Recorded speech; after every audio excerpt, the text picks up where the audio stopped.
Yeah. Di ako basta pangalan. Ako yung kwento ng kalsada. Pag narinig mo to, alam mong totoo, walang drama.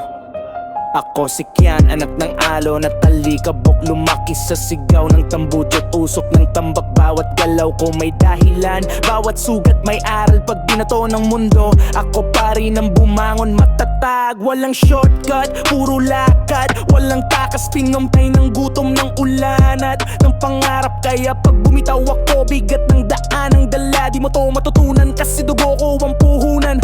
Bra, boss Kian, pitik sa mukha ng peke. Pag ako nasa laban, walang ligtas kahit sino. Pre, di ko kailangan ng trono. Palakpak, basta respeto mo sa'kin. Huwag mong subukang agawin tangina. Boss Kian, pitik sa mukha ng peke. Pag ako nasa laban, walang ligtas kahit sino. Pre, di ko kailangan ng trono.